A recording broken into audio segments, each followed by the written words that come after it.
SkillUp English. To speak with confidence, lead with excellence. Hey, English listeners. Welcome to the SkillUp English Podcast. Today's topic is incredibly practical and honestly life-changing. How to complain without being rude. And if this episode helps you, please share it and help our beautiful SkillUp English family grow. Your love and support truly keeps us going every single day. So Rimi, let me start with an honest question. Have you ever had to complain about something and just didn't know what to say? Oh, Ryan, more times than I can count. I once sat at a restaurant for 40 minutes with a cold plate of pasta and said absolutely nothing. 40 minutes. That's a long time to be silently suffering. Exactly, and that's the problem. Many of us either stay completely silent and feel frustrated inside, or we speak up, but it comes out sounding way too aggressive. And when English is your second language, the challenge becomes even bigger. You might know what you want to say, but not how to say it in a polite way. Right, you might accidentally come across as rude, even when you have no intention of being rude at all. And that can damage relationships at work, with friends, with customer service teams, with landlords, anywhere really. So today, we are going to teach you how to express dissatisfaction clearly and confidently without burning bridges, without losing your cool, and without feeling embarrassed. And by the end of this episode, you will have a whole toolkit of phrases, strategies, and real-life examples you can use immediately. Let's get into it. First, Let's understand what actually makes a complaint sound rude. it usually comes down to three things: tone, word choice, and timing. Tone is huge. If you speak with a raised voice or in an impatient tone, even polite words can sound aggressive. Word choice matters too. Certain words immediately put people on the defensive. Words like terrible, unacceptable, disgusting, or always and never tend to escalate a situation very fast. For example, "You always get my order wrong" sounds like an attack on the person, not the problem. Whereas, "I think there may have been a small mix-up with my order" targets the situation, not the individual. That distinction is everything. You want to address the problem, not attack the person. And timing. Complaining at the wrong moment, in front of other people, or when someone is clearly overwhelmed and busy can make your complaint land very badly, even if the words are perfect. So always think the right words, the right tone, at the right time. That's the golden formula. Let's talk about the three most common mistakes people make when complaining in English. Mistake number 1, being too blunt or too direct without softening your words. For example, "You gave me the wrong order." That sounds like an accusation. Instead, you could say, "I think there may have been a small mix-up with my order." Much gentler, same message. You're reporting the problem, not blaming the person. Big difference. Mistake number 2, using very strong emotional language too early in the conversation. This is completely unacceptable. This phrase might be true, but it shuts down the conversation before it even begins. Try to stay calm and specific. "I've been waiting for over 30 minutes and I'm a bit concerned," states the facts without the drama. Mistake number 3, complaining to the wrong person. Oh yes, this one is so common. People take out their frustration on whoever is in front of them, even if that person has absolutely no power to fix the problem. Always politely ask, "Who would be the best person to help me with this?" before you launch into your complaint. Saving yourself time and saving the other person unnecessary stress. All right, now for the part everyone has been waiting for, the actual phrases you can use in real life. Yes, these are going to be absolute gold for you listeners. Let's go through them one by one. Phrase 1, "I'd like to raise a concern about." Very professional, very calm. "I'd like to raise a concern about the delivery timeline for my order." Phrase 2, "I'm a little disappointed because." The word little is doing all the heavy lifting there. It keeps the emotion present but softened. "I'm a little disappointed because the product didn't match the description online." Phrase 3, "I wonder if you could help me with." Brilliant, because it frames the other person as a helper, not someone being blamed. I wonder if you could help me with an issue I've been having with my account.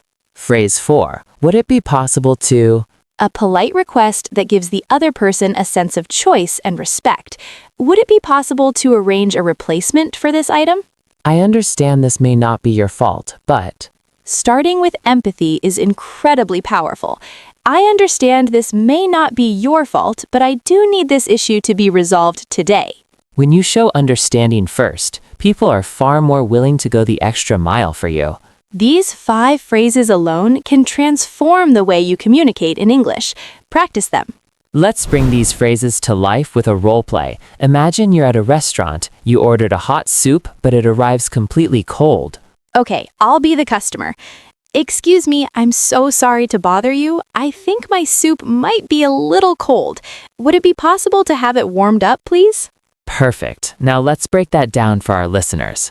Number 1, she started with, excuse me, I'm so sorry to bother you. That's a softener. It lowers the tension immediately.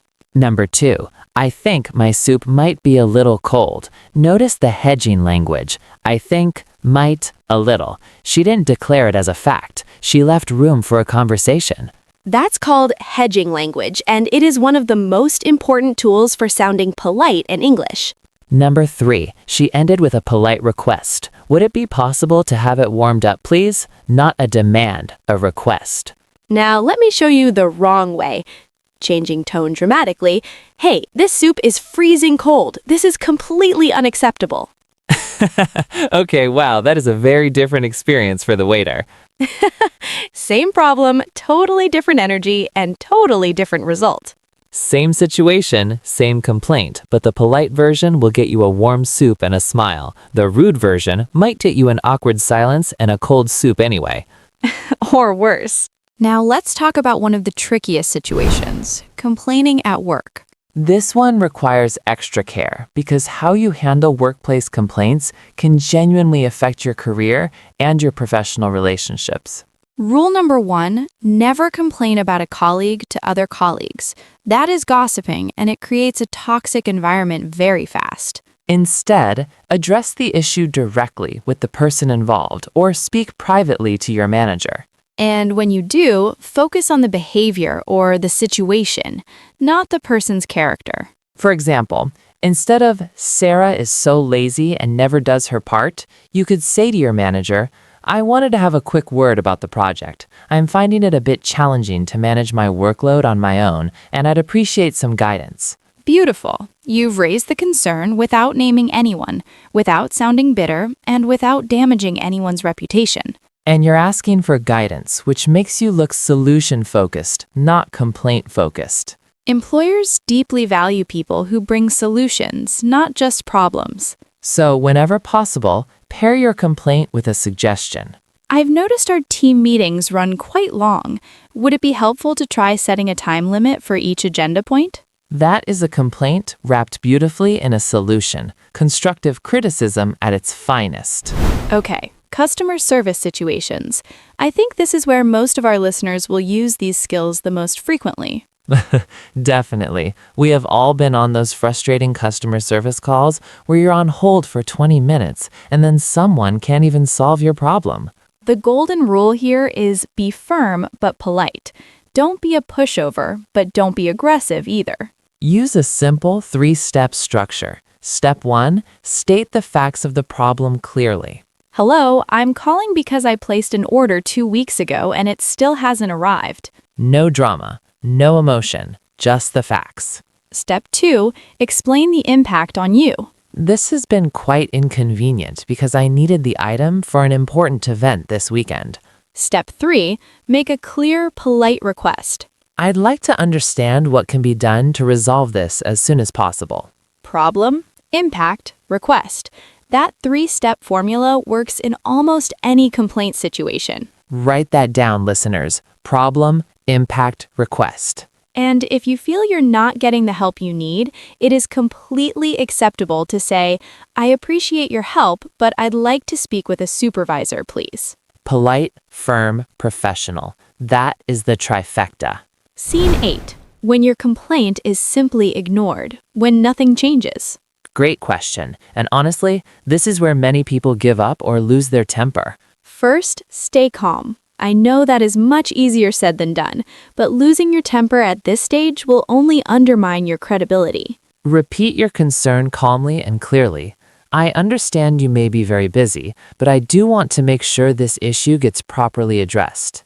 You can also put your complaint in writing. An email creates an official record and signals that you are serious about getting a resolution. And if necessary, escalate. That means taking your complaint to a higher level of authority.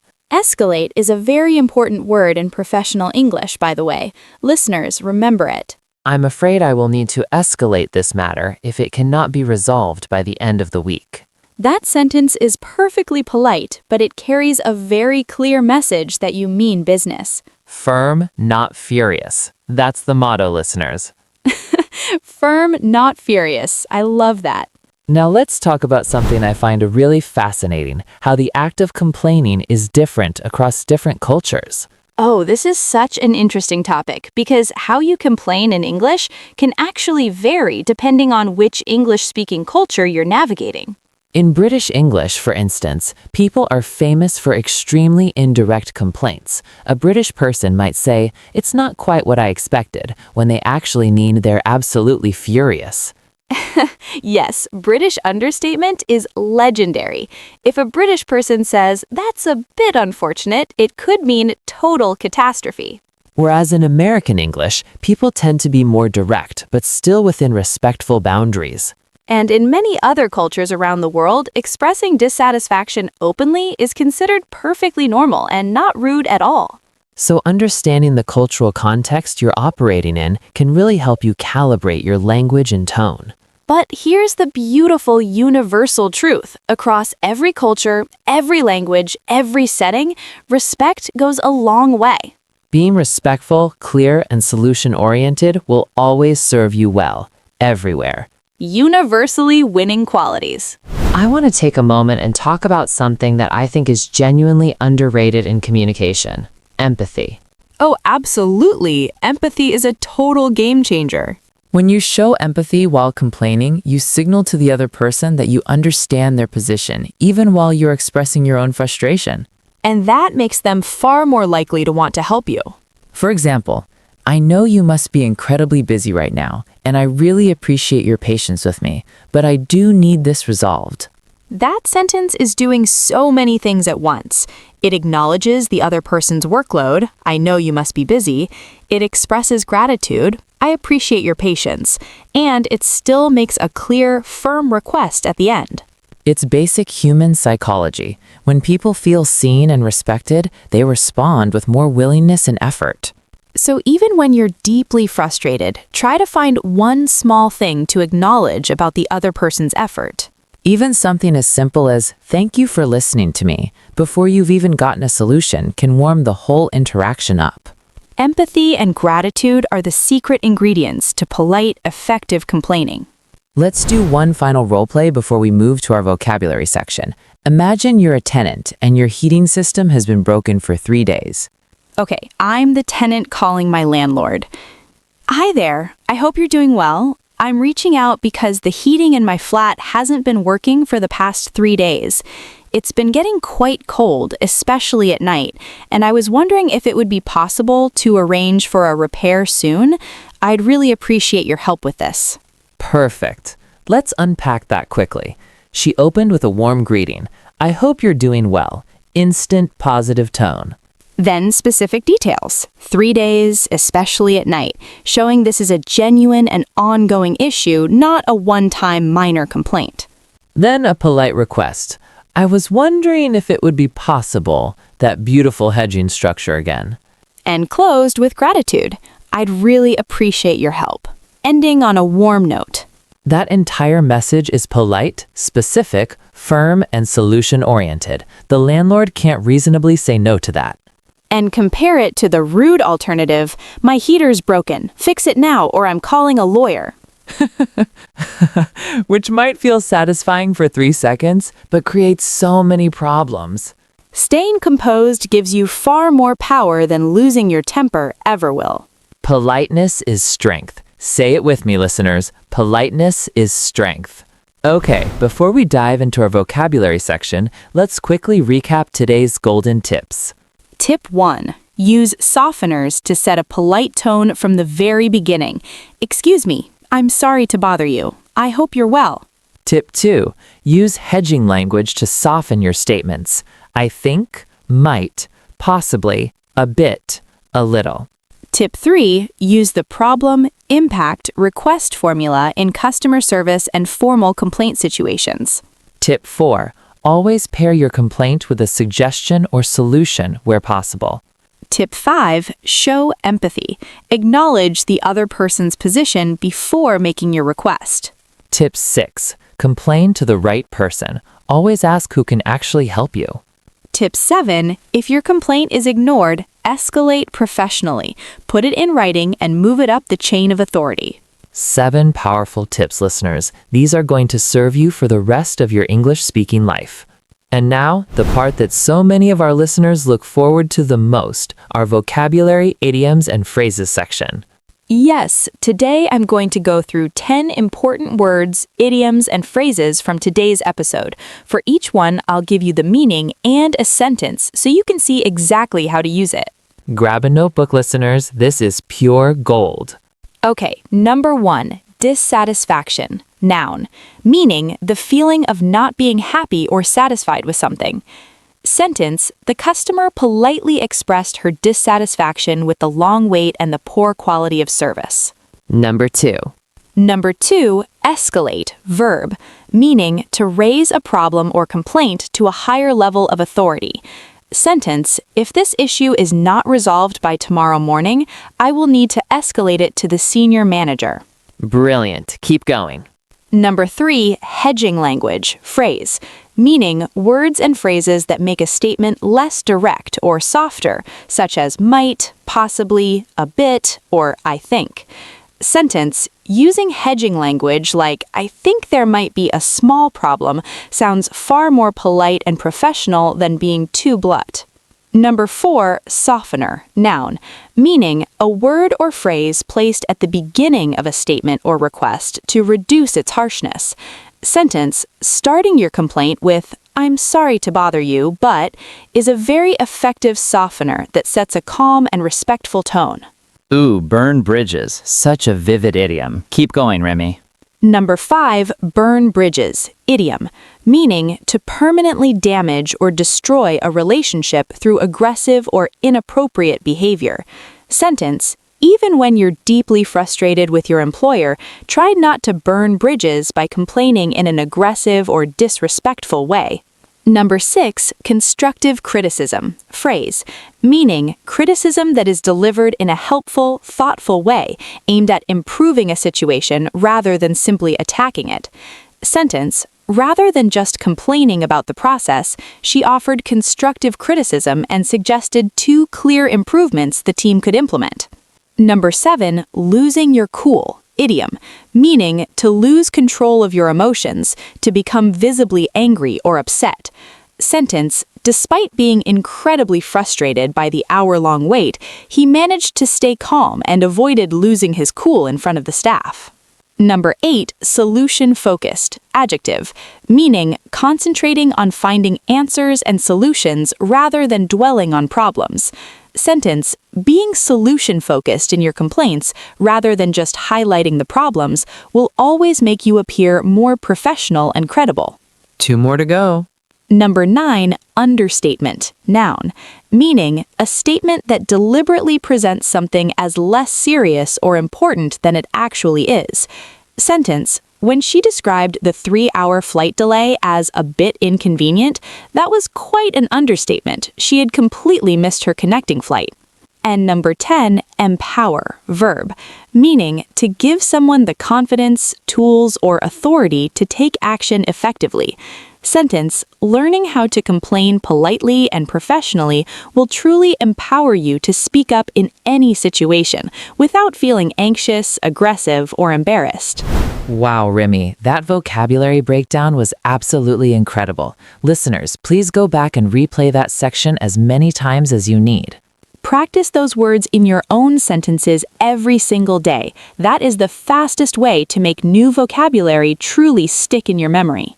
And remember, communicating politely is not just about being nice. It is about being effective, being respected, and getting the results you actually want. Beautifully said, Ryan. Beautifully said. And that is a wrap on today's incredible episode of the SkillUp English Podcast. Listeners, if today's episode taught you even one new thing, please share it with a friend, subscribe to the channel, and leave us a review. Every single share helps our SkillUp family grow, and it honestly means the entire world to us. Until next time, keep learning, keep growing, and keep speaking English with confidence and grace. We believe in you.